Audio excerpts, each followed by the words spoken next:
Subscribe करें और bell दबाएं ताकि कोई खबर रह न जाए।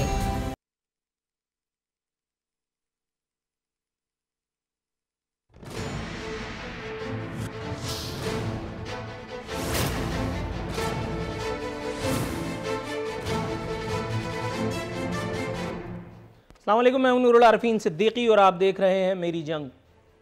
बहुत बेआबरू होकर तेरे कूचे से हम निकले गाते हुए, गुनगुनाते हुए मलेशिया कुआलालंपुर से। उस एक तारीखी फ्लाइट के मुसाफिरों की आमद बिलाखिर ज़हूर पजीर हो ही गई, जिन्हें किसी की स्मार्टनेस ने कतई रत्ती बराबर भी कोई फायदा न पहुंचाया। एयरपोर्ट पर आने के बाद सरकारी फुर्तियों का एक ना खत्म होने वाला सिलसिला शुरू हुआ। वो फुर्तियां जो मेरा ख्याल है कि किसी और मामले को संभालने के लिए दिखाई जानी चाहिए थी, वो मीडिया नुमाइंदों को कवरेज से रोकने के लिए सिविल एविएशन फलाना फलाना फलाना यानी बाल्फाज दीगर सरकार ने दिखाई।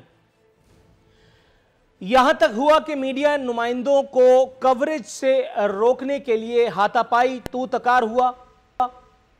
मोबाइल छीनने की बाकायदा कोशिश फरमाई गई। मीडिया को मुसाफिरों से बात करने से रोक दिया गया ताकि कहीं उनकी जुबानी इस एक नादिर शाही रुसवाई का अहवाल आम ना हो जाए। तो क्या यह कोशिश कामयाब हुई?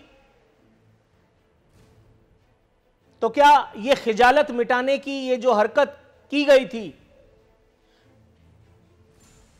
इस कोशिश ने हमें यह बताया नहीं कि आने वक्त इस वक्त जिन लोगों के हाथ में है वो कैपेबल ही नहीं उस एक जिम्मेदारी के, इन्वर्टेड कॉमास में समझिएगा जिम्मेदारी को, जो उन्हें जबरदस्ती थमाई गई है।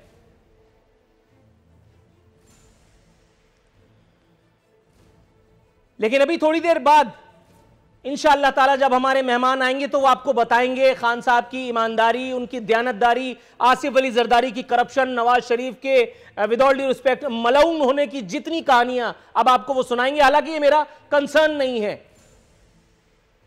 ये मेरा कंसर्न नहीं है। हो सकता है खान साहब इस कुर्रा अर्ज़ के आखिरी, और मेरा यकीन है कि ऐसा ही है, कि वो आखिरी ईमानदार और दयानतदार आदमी है। यकीनन ऐसा ही है, जब भी तो उनके हाथ में अनाने इख्तिदार है। लेकिन इससे इस नुकसान की, इस एक जहनी अजियत की, इस एक जिल्लत और रुसवाई की भरपाई हो सकती है जो उन मुसाफिरों को हुआ। एक तो ग्रीन पासपोर्ट देकर के अपने उनको ख्वार किया है, वो ग्रीन पासपोर्ट जिसकी हुर्मत आपने दुनिया में उजागर करनी थी, लेकिन उजागर वो मेरा ख्याल है नेगेटिव अंदाज में ही हो गई। लेकिन अभी थोड़ी देर बाद इंशाअल्लाह ताला हमारे मेहमान आपके साथ होंगे, तो आप देखिएगा इंशाअल्लाह ताला सवाल कुछ और जवाब कुछ और। बल्कि मुझे शायद नसीहत जरूर कराई जाए कि आरफीन साहब आप जब बोलते हैं आप पीटीआई के खिलाफ बोलते हैं। हालांकि आरफीन साहब के जितने programme Bilawal, viceroy Sindh, peoples party, Nawaz Sharif, Shahbaz Sharif, Maryam Nawaz और इन तमाम लोगों की मुश्तरका फिरौनियत के खिलाफ हैं, उसका शायद अशर हशीर भी मौजूदा हुकूमत के हवाले से नहीं मिलेगा। लेकिन जो चाहे उनका हुस्ने करिश्मा साज करे।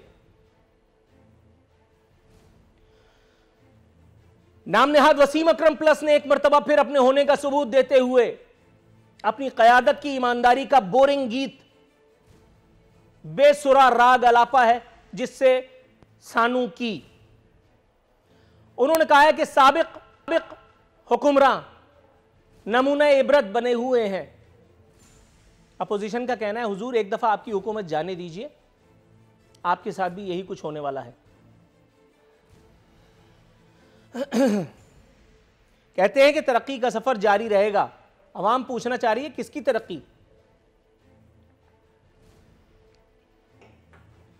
किसी की हो या ना हो, लेकिन बहरहाल माजरत के साथ उस एक इन्वर्टेड कॉमास में नाम नेहाद खादिम की तो ज़रूर है, या उसके अगले पिछलों की, जिसके गांव में लाइट तक नहीं है, इसलिए हमने उसे वज़ीर आला पंजाब बना दिया। और आखिरी और एक इंतहाई अहम मजाक पाकिस्तान पीपल्स पार्टी के चेयरमैन बिलावल भुट्टो जरदारी की जानिब से किया गया, जब उन्होंने अपनी बज़ला संजी का और जिंदा दिली का सबूत देते हुए फरमाया है कि हुकूमत को गिराने के लिए तमाम तर कानूनी जिसको कहते हैं वो हुज्जत तमाम की जाएगी, चाहे वो पार्लियामेंट में हो चाहे वो अदलिया में। हुकूमत मुखालिफ तहरीक लाने का इंदिया दिया है उन्होंने, और शायद इसे एक काम के ज़रिए उन्होंने ये तासुर देने की कोशिश की है कि वो अब भी पीडीएम के साथ हैं। हालांकि पीडीएम और मौलाना फजलुर रहमान को भी पता है कि ऐसा बिल्कुल नहीं है।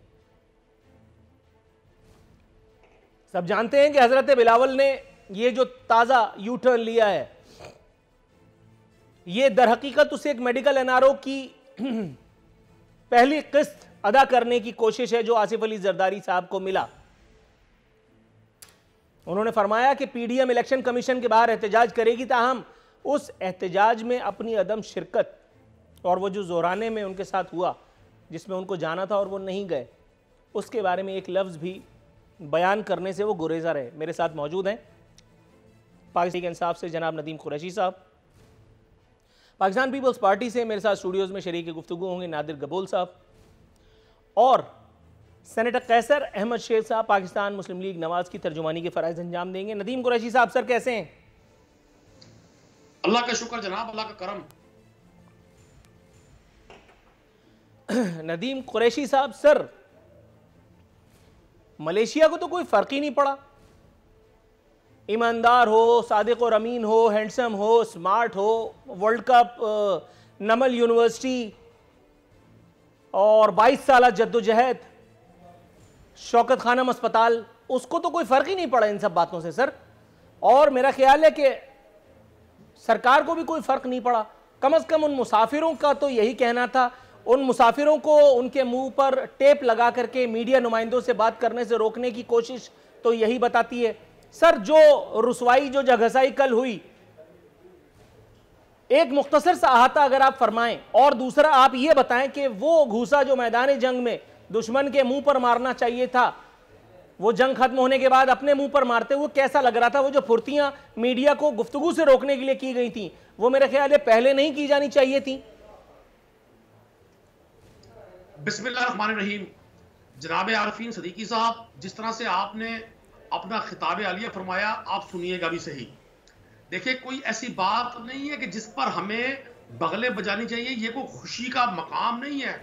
मिन हैसुल कौम हम सब के लिए ये तकलीफ का मकाम है, लेकिन हमने देखना ये है क्या इस तकलीफ की बुनियाद कल, परसों या आज से 2 दिन पहले रखी गई, या आपको खास तौर पे पाकिस्तान तहरीक इंसाफ की गवर्नमेंट ने आपके प्रोग्राम के लिए दानिस्ता ये मटेरियल फराहम किया।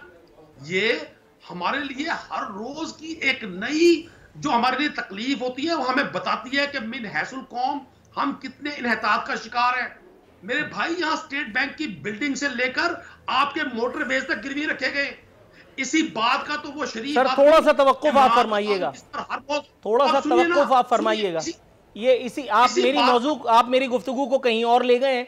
पीपल्स पार्टी ने जो किया, और ये इस पर रोने पीटने की बिल्कुल गुंजाइश इस वक्त यहाँ मौजूद नहीं है। स्टेट बैंक अगर गिरवी है तो उसके डॉक्यूमेंट आपको लेकर के आना चाहिए था, ताकि मैं यहीं पे इन लोगों का गिरबान फाड़ देता। अगर स्टेट बैंक से लेकर के और तमाम रियासत के इदारे वो गिरवी हैं, फरोख्त कर दिए गए, तो उसका डॉक्यूमेंट आपके हाथ में इस वक्त होना चाहिए था, ताकि मैं नादिर नबील गबोल साहब को और वो जो नून लीग के रहनुमा कैसर शेख साहब हैं, मैं इनको स्टूडियो से बाहर ही जाने ना देता। ये हवाई फायरिंग है सर, इसके कोई सबूत अभी तक आपकी आला तरीन क़यादत की जानिब से भी फराहम नहीं किए गए। ये सिर्फ हवाई फायर है जो मैं उस वक्त से सुन रहा हूं जब से मैं पिछले चैनल पे था। सिद्दीकी साहब, मेरी बात सुने। नादिर गबोल हो, मैं हूं या आप हो, ये आपसे हमसे ऊपर की ग्रेट गेम है। आप इतने ना छोटे से काके हैं ना छोटे से बच्चे हैं कि आपको चीजों का ना पता हो। ये नेशनल एसेट है, मैं और आप जरूरत नहीं कर सकते इसको नेशनल मीडिया में चीजें लहराने की।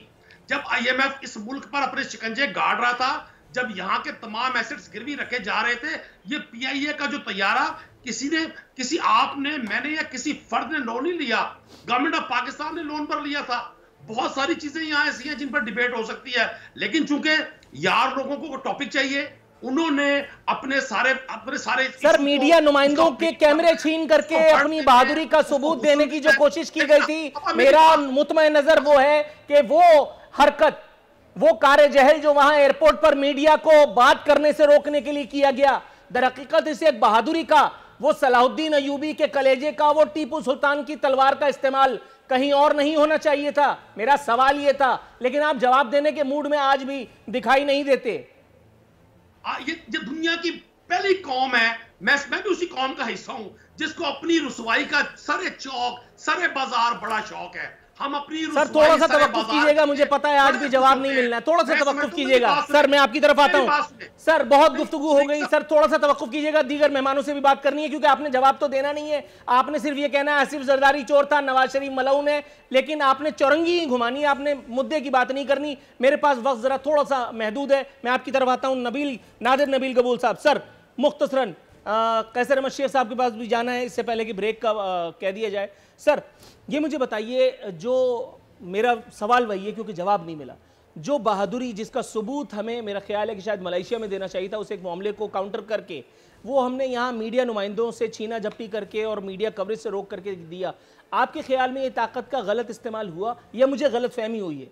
बिल्कुल गलत इस्तेमाल हुआ और ताकत में इस वक्त लोग ही गलत हैं। अगर गुलाम सरवर खान उसी वक्त उसको इस्तीफ़ा उससे ले लिया होता जब उसने पूरे पाकिस्तान की एयरलाइंस की दुनिया में बेइज्जती करवाई, जब इंग्लैंड ने हमें बैन किया नेशनल असेंबली फ्लोर में। नदीम कुरैशी साहब बड़े मज़े से इस वक्त बोल रहे हैं कि हमें रुसवाई पे हम लोग बगलें बजाते हैं, तो उस वक्त आप लोगों ने बगलें नहीं बजाई जब नेशनल असेंबली के फ्लोर में एक वफाकी वज़ीर, वो भी एविएशन का वफाकी वज़ीर ने बोला कि हमारी डिग्रियाँ ही जाली हमारी।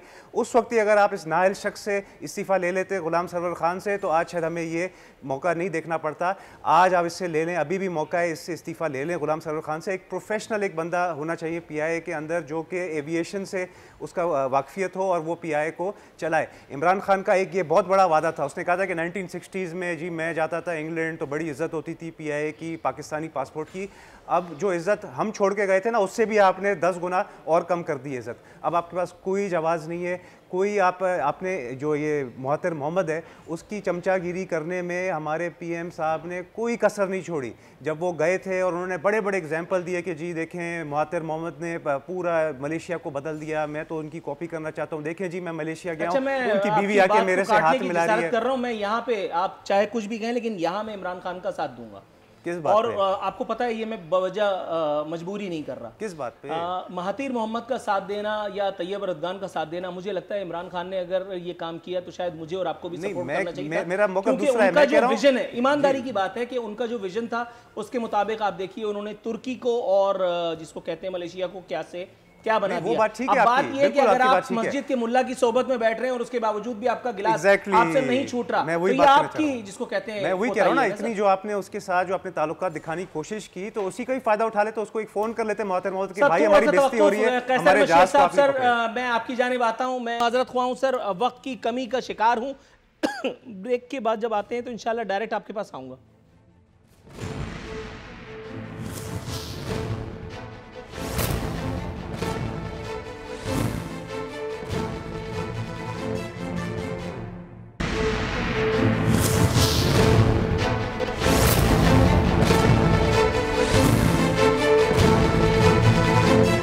वेलकम बैक नाज़रीन, बस्तूर हमारे मेहमान हमारे साथ मौजूद हैं। कैसर अहमद शेख साहब, सर एक मरतबा फिर आपसे माजरत का तलबगार हूँ। सर ये मुझे बताइएगा, पीआईए के तैयारे के साथ जो कुछ हुआ वो तो महज एक रुख है तस्वीर का, लेकिन दूसरा रुख भी है उस एक तस्वीर का जो दिखाना मकसूद है। सर पाकिस्तान इंटरनेशनल एयरलाइंस जैसे टाइटैनिक को डुबाने के लिए हमारी पिछली हुकूमतों ने, जिसमें आपकी हुकूमत भी जिसको कहते हैं बाज़ाब्ता तौर पर शरीक थी, नून लीग और पीपल्स पार्टी ने खातिर खा कंट्रीब्यूशन दिया। एक इदारे में जहां 100 अफराद की मिसाल के तौर पे गुंजाइश है, आपने वहां 1 लाख आदमी भर्ती कर दिए। उस इदारे का यही होना था जो हुआ। ये अलग बात कि वज़ीर हवाबाजी ने जो कुछ किया वो आपकी तमाम तर उयूब को ढांप गया। वज़ीर हवाबाजी पर न जाते हुए अपनी खामी और कोताही का, जिसने हमें एक नेशनल डिज़ास्टर से दो चार कर दिया, किस तरह से आप जवाब पेश करेंगे? आरफीन सदीकी साहब, मैं पहले समझता हूँ कि बजाय कि हम ये कहें कि वो पार्टी ने ख़राब किया और हमने ठीक किया, अक्सर तो यही कहा जाता है। इसमें कोई फ़र्क भी है, हर पार्टी की परफॉर्मेंस में फ़र्क है, लेकिन ओवरऑल जो पाकिस्तान ने परफॉर्म किया, मैं हमेशा पाकिस्तान की बात करता हूँ। पिछले 30-40 साल में आप देखिए कि 1990 30 साल पहले इंडिया की मईशत हमसे 4 गुना थी, आज 10.5 गुना हो गई। इसमें किसी एक पार्टी का मामला नहीं है, पूरे 30 साल का मामला है, जिसमें मुशर्रफ साहब की गवर्नमेंट भी थी, पीपल पार्टी की भी रही, हमारी भी रही, और अभी पीटीआई की नाअहल हुकूमत भी है। एक दूसरे से थोड़ा बहुत फ़र्क तो हो सकता है, लेकिन ओवरऑल जो परफॉर्म हमने किया आपके सामने, PIA एक बेहतरीन एयरलाइन थी, हमने PIA ने सिखाया सारी गल्फ़ की एयरलाइनों को, और जब हम जाते थे वहाँ travel great people to fly with, आज वो बात करते हुए शर्म आती है, दुनिया में हमारा मकाम कहाँ रह गया। तो ये कोई एक पार्टी का मामला नहीं है, ये हम सब कौम का कभी ये भी सोचा करें कि हमारी परफॉर्मेंस क्या है। देखिए क्रिकेट टीम ने आज जो परफॉर्म किया आपके सामने, हॉकी हमारी एक बेहतरीन गेम थी, हर यानी उसमें टूर्नामेंट में हम नंबर 1 होते थे और बड़ी लीड से होते थे। लेकिन सर इस तरह से अगर हम उमूमी तौर पे सारी बातों को इधर उधर कर दें, का मतलब ये नहीं है कि हम सरफ नज़र दानिस्ता दीदा और दानिस्ता करने के ख़्वाह हैं जस्ट बिकॉज के कहीं शरीफों पर कोई हुर्फ ना आने पाए। सर आप पाकिस्तानियत की बात कर रहे हैं, सर तस्लीम खम खैर मकदम है आपके इस जज्बे का, लेकिन नौकरियां तो फराहम करेंगे जैसा जवाज घड़ के, अगर एक इदारे को कुआं खोद करके और आपने उसमें गर्क कर दिया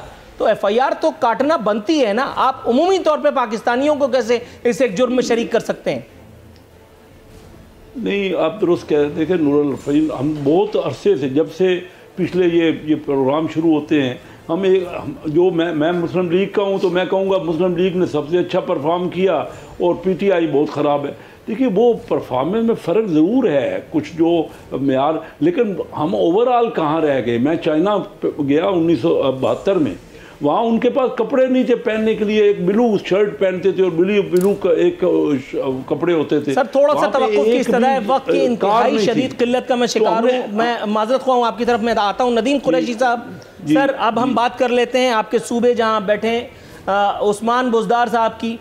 नाम नेहाद वसीम अकरम प्लस एक मरतबा फिर ईमानदारी का राग अलापने लगे हैं। मामला कुछ भी हो, लेकिन आप समझ रहे होंगे मेरे सरकार अपने होने का जवाज़ देते नहीं थकते। कहते हैं कि तरक्की का सफ़र जारी रहेगा। हुजूर शायद आपको यकीन ना है, लेकिन मैं हालिया दिनों में ही पंजाब से होके आया हूँ। वो गद्दार मोटरवे मैं उस पर सफ़र करके आया हूँ, हालांकि पहले भी गया था, लेकिन इस मरतबा ये है कि मैंने शरीक सफ़र से ये ज़रूर कहा कि भाई ये वफ़ादार लोगों ने कोई मोटरवे वगैरह अगर बनाई है तो वो दिखा दो, कोई छोटा सा पार्क बनाया हो तो वो दिखा दो, कोई अगर ट्यूबवेल लगाया हो तो वो दिखा दो। लेकिन जो मेरे मेज़बान थे वो काणे हो गए इस एक ऑफ़र पे। कुछ फरमाइएगा सर, कब तक पिछलों को कोस करके और अपनी रोज़ी हलाल करने की कोशिश जारी रहेगी? अगर आपने फरमाना कहा है तो फिर मेरे फरमान को सुनिएगा भी। आप वो दादी अम्मा हैं जो किचन में बैठी होती हैं, बजाय बच्चों को खाना खिलाने के खुद सारा खाना हड़प कर जाती हैं, क्योंकि आप जितना गुफ्तगू फरमाते हैं उतना सुनते नहीं हैं। पंजाब में वो तमाम मनसूबा जात जो साबका अखबार में थे, भले वो फायदामंद थे या इस पंजाब के 12 करोड़ लोगों के हुकूक पर डाका डाला गया था। पाकिस्तान की 72 साल की हिस्ट्री में इमरान खान और उस्मान बुज़दार पहले हुक्मरान हैं जिन्होंने मंसूबों को सियासी इंतकाम का निशाना नहीं बनाया। कौन से मंसूबे? तकमील तक पहुंचाया। कौन से? माजी में ये होता रहा। सुने 6 नई यूनिवर्सिटीज का कयाम अमल में आया इसी सूबे में, 10 नए हॉस्पिटल्स बन रहे हैं इसी सूबे में, पाकिस्तान की तारीख में रहे हैं, एजुकेशन में ऑनलाइन ट्रांसफर पोस्टिंग हुई इसी सूबे में, 35,000 किलोमीटर इरिगेशन सिस्टम को अपग्रेड किया गया इसी सूबे में, इसी सूबे ने। अच्छा, इसी सूबे में लाहौर पंजाब का हिस्सा है? सर एक सेकंड, लाहौर पंजाब का हिस्सा है? जिनकी लाहौर कराची जैसा बनने जा रहा है, लाहौर से कचरा नहीं उठ पा रहा है, और आप मुझे बता रहे हैं कि लोग यूरोप की शहरियत तर्क करके लाहौर सेटल्ड हो रहे हैं। सर पानी कहीं रखा है तो जरा पीजिए, ताकि शायद थोड़ा सा कहते हैं औसान बहाल हो। मैं तो वो दादी अम्मा जरूर हूं जो बच्चों का खाना चट कर जाती हैं, लेकिन आप भी मुझे वो सामरी जादूगर लग रहे हैं जो नहीं है वो दिखाने की मुझे कोशिश कर रहा है। सर ठीक है कि आप उस्मान बुज़दार के आप समझ रहे हैं मुशीर हैं, लेकिन ज़रूरी तो नहीं कि वो ये प्रोग्राम देख ही रहे हो, ज़रूरी तो नहीं कि इसे खुशामद के एवज़ में आपको वो ओहदा मिल ही जाए, वो जाहो मनसब आपको मिल ही जाए जो आप हासिल करना चाह रहे हैं। थोड़ा सा ब्रेक लगाइएगा, खिजालत मिटाने के लिए आपका कहका मुझे पसंद आया। नादिर नबील गबोल साहब, सर पंजाब तो जिसको कहते हैं कि वाह पेरिस बन चुका, लेकिन मुझे और आपको नज़र नहीं आ रहा। जिस तरह से मेरे ख्याल है आप लोगों ने रात के अंधेरे में 2.5 लाख राशन इतने करोड़ लोगों के घरों में उतारे हैं, क्योंकि नेकी आप लोग 12 बजे के बाद करते हैं, अब उस नेकी की डिटेल में नहीं जाते कौन सी वाली नेकी, तो कहीं इसी तरह की गुमनाम खुफिया खिदमत तो नहीं हो रही पंजाब में? देखिए, पंजाब में बुज़दार साहब को लाने का जो इनका जो मकसद था, जो ये कहते थे मीडिया में, जो मंजन बेचते थे कि जी वो बड़ा एक पसमानदा इलाके से है और साउथ पंजाब से है और उस इलाके में डेवलपमेंट आएगी, तो सबसे पहले बुज़दार साहब अपने इलाके में दिखा दें कि उन्होंने क्या डेवलपमेंट की है। हमेशा से सिर्फ़ और सिर्फ पंजाब के ऊपर पाकिस्तान में सियासत की जाती है कि क्योंकि सबसे ज़्यादा आबादी वहाँ पे, तो उसके बुनियाद पे आपको पीएमशिप आपको मिलती है। मगर अब टाइम चेंज होना चाहिए। इन्होंने ये भी वादा किया था कि साउथ पंजाब को हम अलग हैसियत देंगे, अलग एक सूबा बनाएंगे, जिसके तहत इन्होंने किराए के खुसरो बख्तियार और कुछ और सराइकी स्पीकिंग लोग उठाए थे इन्होंने। तो सबसे पहले तो ये वादा पूरा करें ना आप। इसमें क्या सबसे बड़ी रुकावट है? सबसे बड़ी रुकावट यही है कि इनको पता है कि एक दफ़ा अगर पंजाब, सदर्न पंजाब बन गया, सराइकी सूबा अगर एक बन गया, तो फिर इनकी जो क्लेम टू पावर है, पीएम की जो कुर्सी है, वो वैसे ही इतनी कमज़ोर है, उसकी उसका स्टैंड तो वैसे ही गिर जाएगा और पीएम साहब खुद भी पीछे उल्टी कलाबाजी खाते हुए गिर जाएंगे। अभी देखिए, पाकिस्तान की आवाम बेवकूफ़ नहीं बन सकती। अभी व्हाट्सएप, सोशल मीडिया का ज़माना है। अभी जो भी चीज़ होती है वो पब्लिक तक पहुंचती ज़रूर है। अगर नदीम साहब कह रहे हैं ये सारी चीज़ें, तो फिर क्या मुश्किलात है? इसको चलाएं, कैंपेन को सोशल मीडिया पर दिखाएं फ़ोटोज़। सबसे पहले ये बताएं कि इनको तो खैबर पख्तूनख्वा में दूसरा मौका मिला है ना, वहाँ पर कोई एक यूनिवर्सिटी बनाई है। खैबर पख्तूनख्वा इस वक्त हमारा मौजू नहीं है। कैसर अहमद शेख साहब, सर मुझे ये बताते हुए बड़ी कोफ्त होती है कि मेरा ख्याल है कि मैंने जितने ज़्यादा प्रोग्राम्स किए हैं और जितनी रुकावटें मुझ पर थीं, क्योंकि मैं एक स्ट्रगलर था, नून लीग के ख़िलाफ़ मैंने जितनी, जिसको कहते हैं, स्ट्रगल की है इन्वर्टेड कॉमाज में, और वो भी फ़ी सबीलिल्लाह, कोई पाई पैसा लेकर के, कोई उजरत करके नहीं, कोई दिहाड़ी नहीं लगाई मैंने। मुझे लगता था कि मुझे उनकी कारकर्दगी को, जो इन्वर्टेड कॉमाज में कारकर्दगी थी, उजागर करनी चाहिए। मैंने वो सब कुछ किया सर, लेकिन अनफॉर्चुनेटली मुझे कहना पड़ता है कि उस वक्त जो कुछ हुआ, आज जो नक्शा मेरे मौसूफ नदीम कुरैशी साहब खींच रहे हैं, मेरी निगाहों में वो चुभ सा रहा है। ये वाकई मेरी निगाहों का, मेरी बसारत का कसूर है, या वाकई शहबाज शरीफ इतने बड़े इंटेलेक्चुअल थे, इतने बड़े टार्जन थे कि जो लकीर उन्होंने खींची थी वो मिटाने की हिम्मत नहीं है नाम नेहाद वसीम अकरम प्लस में। जी देखिए, पंजाब में जो कुछ काम हुआ मियाँ शहबाज शरीफ साहब के चीफ मिनिस्टर होने के दौर में, वो सब पे यहाँ इतना काम हुआ, जिस जगह भी आप चले जाएं। लाहौर में ज़्यादा हुआ, बाकी इलाकों में थोड़ा कम हुआ, लेकिन हर जगह पे तालीम के लिए जो काम हुआ, जो कुछ वज़ाइफ दिए जा रहे थे वो ख़त्म हो गए, जो यूनिवर्सिटियाँ बन रही थी वो उसके फंड विदड्रा कर लिए गए, जो कोई वहाँ पे रोड्स बनी और जो हाईवे बने और जो फार्म टू मार्केट रास्ते बने, तो ये सारी चीज़ तो ख़त्म हो। अब तो जो फंड पिछले हमारे थे ना, हमने पहले एलोकेट किए हुए थे, वो भी सारा प्रोग्राम रुका। मैं अपने आप को अपने चिन्योट की बात करता हूँ। एक टेप्टा का हमने कॉलेज बनाया, वो आज तक पिछले 2.5 साल में 1 रुपया उसमें नहीं लगा। यूनिवर्सिटी हमने वहाँ पे जीसी यूनिवर्सिटी का पास करवाया हुआ है, वो 2.5 साल से काम रुका पड़ा है। 4 दीवारी बन गई थी, उसके बाद काम ही रोक दिया। थोड़ा सा तवक्कुफ कीजिएगा, कहीं बात करते करते न बन जाए। जरा मैं आपकी तरफ 80 करोड़ रुपए का काम था। Right sir, right. कोई काम ही नहीं है करते, ये पता नहीं करते क्या है, पता नहीं कर। अभी पूछ लेते हैं। अच्छा, बात तो है पीपल्स पार्टी से मुताल्लिक, लेकिन फिर भी मैं चाहूँगा उससे जाने से पहले मैं एक मौका और दूँ मोहम्मद नदीम कुरैशी साहब को, जिन्होंने मुझे दादी अम्मा का फतवा दिया और मैंने उनको सामरी जादूगर का। सर ये मुझे बताइएगा, आपके कने, आपकी जंबील में ऐसा कोई मंत्र है, ऐसा कोई उड़नछू करके आप कोई नुस्खा तजवीज़ कर सकते हैं कि जिसके बाद वो जो गीत आप, गीत माला बल्कि, और बोरिंग काफ़ी हद तक आप गुनगुना रहे हैं, उसकी धुनें, उसके नगमे, जिसको कहते हैं मेरी रूह में भी उतर करके उतनी ही तरावट दें कि जितना वो आपको मसूर किए हुए हैं? देखिए, बाज दिलों पर मोहरें लगी होती हैं, उन तक पहुंचना बड़ा मुश्किल होता है। अब मैं आपको अर्ज करूं, मैं चाहता यह हूं कि आप 25 मिनट का सवाल करते हैं, 2 मिनट का जवाब आपसे बर्दाश्त नहीं होता। मैं आपका जाती तौर पे बड़ा मोतकद हूं, लेकिन जब आप एकदम पर्सनल होते हैं तो मुझे बड़ी हैरानी होती है। मुझे जो मनसब मेरे रब ने दिया, वो मनसब मेरे लिए है कि मैं आपसे मुखातिब हूं और हक बात कर रहा हूं। ग्राउंड रियलिटी उठाकर देखे, चौधरी परवेज लाई के दौर में पंजाब में तरक्याती काम शुरू हुए, उनको जब 2008 में शहबाज शरीफ वज़ीर आला बने, सबको स्टॉप कर दिया। सर लेकिन एक मिनट रुकिएगा सर, आपने मौजू कुछ और छेड़ दिया। सर चौधरी परवेज इलाही के दौर में पंजाब में तरक्की का काम हुआ। सर चौधरी परवेज इलाही, सर आपने तो, आपकी कयादत ने उनको डाकू बतलाया था, तो डाकू के दौर में पंजाब में काम हुआ था? खुदा न खास्ता अगर तो वो वही थे। आरफीन भाई ऐसे मजा नहीं आएगा। अच्छा, मेरी बात तक जाने दें। मुझे तो आ रहा है। दुनिया का सबसे बड़ा नहरी निजाम, अच्छा, दुनिया का सबसे बड़ा नहरी निजाम 35,000 किलोमीटर पंजाब में है। उसका सालाना बजट लाहौर की वेस्ट मैनेजमेंट कंपनी से, अच्छा अगर इसी तरह से गिनवाना है तो जीटी रोड भी जो शेरशाह सूरी ने बनवाई थी वो भी पंजाब में है। सर उसका भी फीता कटवा के जान छुड़ाएं, फारिग करें। अब आप चूंकि सुनना नहीं चाहते, आप चाहते हैं पंजाब के अवाम को उम्मीद सहार ना मिले। जो पंजाब में रहने वाले लोग हैं उम्मीद सहार, आपकी तनकीद हो, हमारे मुखालफिन की तनकीद हो, हमें उससे कोई फर्क नहीं पड़ता। हमने जो पंजाब के लोगों के लिए किया, हाथ कंगन को आरसी किया। 2023 में इलेक्शन है, हम भी इधर हैं, आप भी इधर हैं, पंजाब की अवाम फैसला करेगी। जो मर्जी कोई चूरन बेचता रहे कि शहबाज शरीफ ने ये किया, ठीक हो गया सर, गॉट योर आंसर। थोड़ा सा तवक्कुफ कीजिएगा, ब्रेक की कॉल दे दी गई है, फिर इंशाल्लाह ताऊ नाजरीन एक मुख्तसर सा वक्फा।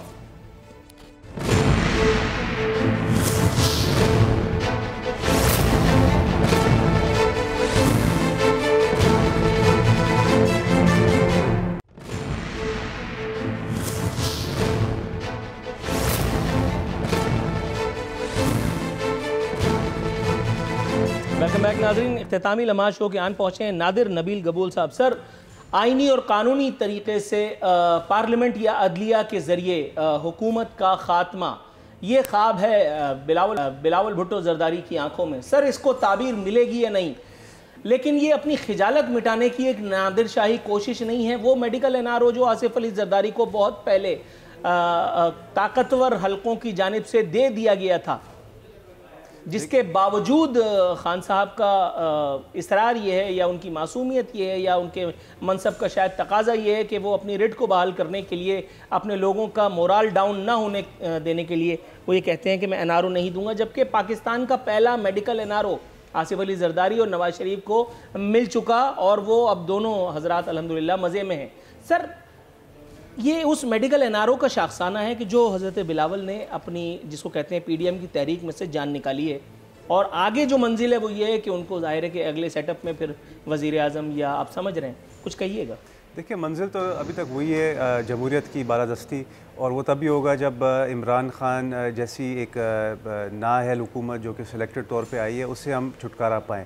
तो 31 तक का तो प्लान है, अभी तक प्लान हमने प्लान से वापस नहीं हटे। जो कानूनी और पार्लिमानी तरीके की बात बिलावल भुट्टो जरदारी साहब ने की है वो यही है कि जिस तरह मैंने पहले फरमाया कि कुछ इनके हैं MNAs जो कि किराए पे आए हैं, कुछ तो इनके इत्तेहादी हैं MQM जैसे और दीगर पार्टीज़, कुछ इन्होंने फाटा से तोड़े। आपस की बात है, MQM अगर किराए की है तो ये किराया तो आप भी एक ज़माने में दे चुके, बस उस वक्त आपके पास किराया देने की सकत थी और आज PTI में है। जी देखिए बिल्कुल PTI शमूल तमाम पार्टीज़ ने MQM को अपने साथ रखा है, क्योंकि हमने हमेशा यही चाहा है कि पाकिस्तान का हर वोटर, क्योंकि हर MNA कुछ हज़ार कुछ लाख वोटर्स को रिप्रेजेंट करता है, तो उस तक काम पहुँचे, डेवलपमेंट वर्क पहुँचे। मगर अनफॉर्चुनेटली ये अच्छा है कि आपने रखा है तो वो जमहूरी तरीका है, और अगर PTI ने रखा है तो वो खरीदा गया है, वो किराए पे लिया है। मैं बात दूसरी कर रहा हूँ कि अच्छा या बुरा MQM साथ में होना। मैं कह रहा हूँ कि इनकी जो गवर्नमेंट है वो कोई बड़ी स्ट्रॉन्ग, कोई 2/3 अक्सरियत वाली गवर्नमेंट नहीं है। कोई 15-20 अगर आप MNAs निकाल दें इनकी हुकूमत से तो इनकी तो वैसे ही तो वो MNA आपके पास भी तो, आपके भी तो MNAs है ना, मतलब क्यों नहीं कोई जोड़ तोड़ कर लेते? जमहूरी तरीका तो यही है, आईनी सियासी बात हमारी चल रही है। अब देखें सबसे बड़ी बात ये है कि मेंगल साहब को हमने हटा दिया, इनके कोalition से वो हट गए पीछे। उसके अलावा MQM की भी आजकल कोई सूरत हाल अच्छी नहीं है इनके साथ। तो अब वही मेरी MQM को तो आखिरी निवाला जब तक है तब तक MQM अटकी रहेगी, वो तो आपको भी पता है। बिल्कुल, क्योंकि वो अभी मुस्तफ़ा कमाल ने अभी थोड़ी देर पहले कहा है, मैं टिकर पढ़ रहा था मेकअप में, कि MQM इधर ऐलान करे कि वो हुकूमत से जा रही है, उधर इमरान खान को गिरफ्तार करा देंगे। हालांकि गिरफ्तार इमरान खान साहब नहीं कराएंगे, ये इमरान खान साहब को बदनाम करने की कोशिश है। आप भी समझ रहे हैं कि कौन कराएगा। बहरहाल कैसर अहमद शेख साहब, सर PDM के गुब्बारे में से हवा निकाल दी है बिलावल भुट्टो जरदारी ने, ये सब जानते हैं। PDM की तहलील का ऐलान होना बस बाकी है, ये तो बस खातिर जमा रखने के लिए बस यार लोगों ने दिलबस्तगी का कुछ सामान किया हुआ है। मरियम नवाज़ को फेस सेविंग देने के लिए मौलाना फजलुर रहमान उस एक सियासी जिसको कहते हैं खिफ़त से बचने की कोशिश कर रहे हैं, जो बहरहाल उन्हें नसीब हो ही चुकी। बिलावल साहब को तो वहाँ से फारिग कर दिया गया है। आप समझ रहे होंगे मैं क्या कहना चाह रहा था। नूरुल अरफीन, मैं थोड़ा सा वही तबसरा करूँगा जो पहले बात हो रही थी। इस वक्त इस्टेब्लिशमेंट में ये समझता हूँ उन्होंने ऐलान कर दिया है, वो कहते हैं कि हम सियासत में हिस्सा नहीं लेंगे, वो न्यूट्रल हो चुके हैं। और ये उन्हीं का हाथ था इनके ऊपर, जो ये अभी तक नायल हुकूमत चल रही थी। नहीं तो इन्होंने मईशत का खाना ख़राब कर दिया और पाकिस्तान को इतना नीचे कर दिया कि जिसका तसव्वुर करना भी मुमकिन नहीं था।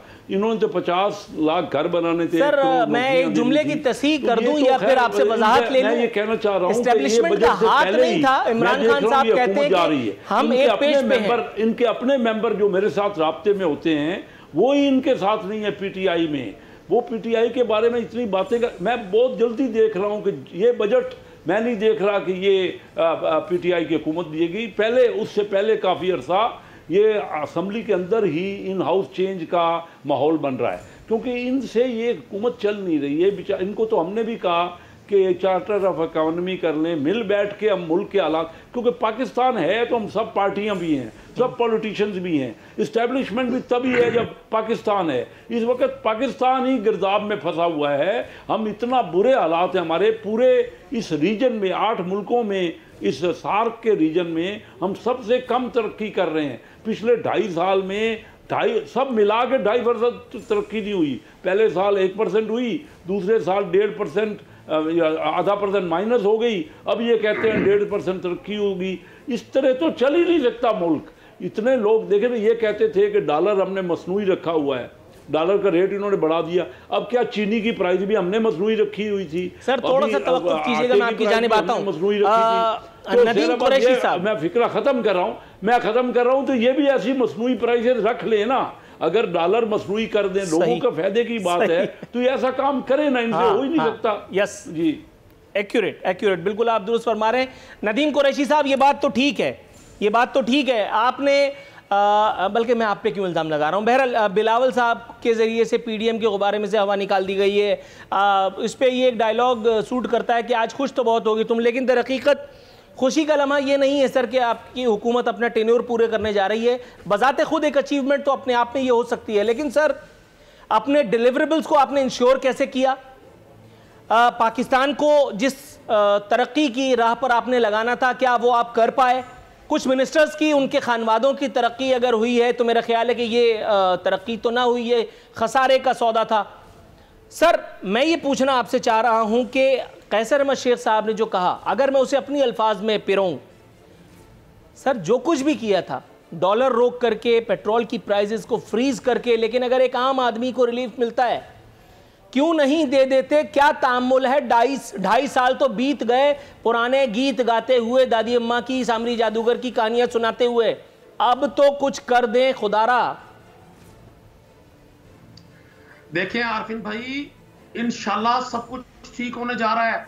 आप किसी एफबीआर के किसी सीनियर ब्यूरोक्रेट को बुलाएं और पूछें कि किस तरह से 7 साल वो जो इसहाक डार साहब जो चैंपियन थे पाकिस्तान के फिनांस के, उन्होंने किस तरह से लोगों के टैक्स रिफंड को रोककर और जाली डॉक्यूमेंट देकर इस कौम को मुआशी नबीद सुनाई थी। मैं अर्ज करूं, अभी बार बार फरमा रहे हैं कैसर अहमद शेख साहब, मैं इनकी बात को रिस्पॉन्ड मैं कारोबारी हूं, आप उस तरह रोक लेना। कैसर साहब थोड़ा सा तवक्कुफ कीजिएगा, नदीम साहब की गुफ्तगू होने दीजिए। कर लें। ये हमारी नाअहली देखें कि पाकिस्तान को ऑफिशियली लूटने वाले सारे डाकू एक कंटेनर पर उनका शोर होगा, उनकी चीखें पूरा पाकिस्तान सुन रहा है, पूरी दुनिया सुन रही है। ये हमारी नाअहली है। हमने उन लोगों को, अभी मैं अगले रोज आसिफ जरदारी साहब की स्टेटमेंट सुन रहा था जो पाकिस्तान की तारीख की खौफनाक तरीन पॉलिटिकल स्टेटमेंट है। जनाबे आसिफ अली जरदारी रहमतुल्लाह अलैह फरमाते हैं कि मैं, अगर मुझे खुदा भी कहेगा, मैं नवाज शरीफ की बात का एतबार नहीं करूंगा। सितम शरीफ ही देखे, आज वही जरदारी और वही नवाज शरीफ इकट्ठे हैं। मतलब इन्होंने अपनी पॉलिटिक्स में खुदा, हदीस, कुरान, शरा, हर चीज के असलूब को मिटा डाला। मुझे ये बात नहीं कहनी चाहिए थी, लेकिन ये वाकई नाअहल हुकूमत है जिसने इस पाकिस्तान के लूटने वाले लोगों को एक्सपोज किया। अभी कैसर शेख साहब कहते हैं चाइना ने बड़ी तरक्की की। हुजूर, चाइना के किसी लीडर के अरबों के हिसाब से बाहर मुंतकिल नहीं हुए। सर थोड़ा सा तवक्कुफ कीजिएगा बस, अगर आप ये बात ना करते तो मैं चुपचाप आपकी बात सुनता रहता, लेकिन मैं उस वक्त तक चुप रहा जब तक आप कलमा हक कहते रहे। थोड़ा सा तवक्कुफ कीजिएगा, और बुरा नहीं मानना है आपने, और घबराना भी नहीं है कि जो मैंने आप पे तोहमत धर दी है कलमा हक की। आधी बात आपने ठीक की है, इसलिए मेरा वोट आपकी तरफ था। पाकिस्तान को माशी तौर पर मुफलिस व कल्लाश कर दिया गया, डन, ऐसे ही हुआ। अपने खानवादों को नवाजा गया, बिल्कुल ऐसे ही हुआ। अपने भाई भांजों भतीजों को नवाजा गया, बिल्कुल ऐसे ही हुआ। सर तस्लीम खम। लेकिन जब आपने वो बात की ना कि कश्तियों को और भर भर के और यहां से दौलत बाहर गई, जनाब मन आपको शायद याद नहीं, फिर भी याद दिला दूं, जब आप लोगों के पास एक कंटेनर, एक स्पॉन्सर्ड कंटेनर बाबा पीटीआई की जानिब से मौजूद था, और जिस पर आप लोग घेर घेर करके पूरा पाकिस्तान, कभी कराची बंद करते थे, कभी फलां जगह बंद करते थे, उस वक्त आप लोग हमें ख्वाब दिखाया करते थे कि हम जब आएंगे तो ग्रीन पासपोर्ट की वैल्यू कैसी होगी। उस वक्त हमें उस मलेशियन फ्लाइट का अगर तसव्वुर होता तो फिर मेरा ख्याल है सूरत हाल कतई मुख्तलिफ होती। आप कहते थे कि जब हम आएंगे तो डॉलर के साथ हम क्या सलूक करेंगे। अगर हमें उस वक्त ये पता होता कि हम अंडे 180 रुपए खरीद करके खाएंगे, और बहुत सारे बेचारे तो उससे भी गए, अगर इसका मौहूम सा अंदाजा भी इस कौम को होता तो मेरा ख्याल है इलेक्शन में सूरत हाल बिल्कुल मुख्तलिफ होती। मैं पीडीएम के नजरिए को कतई फौकियत नहीं दे रहा। मैंने आसिफ अली जरदारी के खिलाफ भी बात की, इसलिए नहीं कि वो मेरा कुछ लेके भागे थे, इसलिए कि कराची में उनके होते हुए, पाकिस्तान में उनके होते हुए जो कुछ हुआ वो एक तारीख है, उस पर मैं कई सीरीज और प्रोग्राम मजीद कर सकता हूं। नवाज शरीफ साहब के तर्ज हुक्मरानी के खिलाफ मैंने जो कुछ कहा है वो भी रिकॉर्ड पे है। लेकिन जनाब मन आप भी पिछली लंतरानियां सुना करके टाइम पास करते चले जा रहे हैं। आप ये बता रहे हैं ये हुआ वो हुआ, जनाब आपने किया क्या? आपने उनको गिरफ्तार क्यों कर न रखा? आपने उनको फांसियां क्यों कर न दी जिन्होंने पाकिस्तान का कौमी खजाना लूटा था? आप आज ये तो बता रहे हैं कि नवाज शरीफ जो है वो रस्सी कूद रहा है, लेकिन आप ये नहीं बता रहे कि वो आपको चकमा दे करके निकल गया तो आपके अपने मिनिस्टर्स ने आपकी आंखों में धूल झोंका। ये आपके मिनिस्टर्स ही इसमें शरीके जुर्म थे या कुछ और लोगों के कहने पे ऐसा हुआ? सर अपनी बेबसी की दास्तानें जब आप सुनाते हैं तो मुझे एक कैरेक्टर याद आ जाता है जो अगर मैं कहूंगा तो कह ही देता हूं, मुख्तारा माई। आप कुछ कहिए सर। देखिए मैं एक, अब मेरी बात को जरा सुनिएगा। एक ट्रेन में एक इकोनॉमी क्लास में ट्रेन के एक मुसाफिर लेटा हुआ था, उसको जो आकर कहता था यार मेरी सीट है जरा उठो, तो वो चादर उठा के कहता था और तुम्हें पता है मैं कौन हूं? जब उसने 10 मुसाफिरों को यही फिक्रा कहा तो एक आपकी तरह बड़ा जज्बाती नौजवान है, उसने कहा यार तुम कौन हो? उसने कहा भाई मैं बीमार हूं।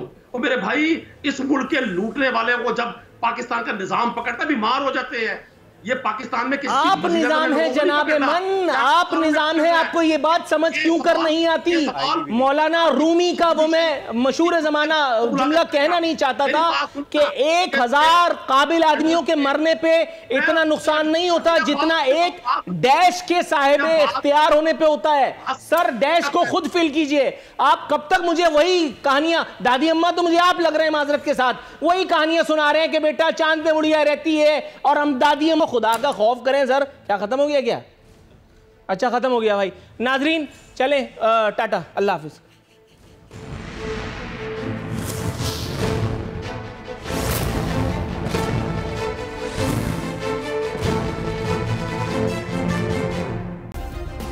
सब्सक्राइब करें और बेल दबाएं ताकि कोई खबर रह न जाए।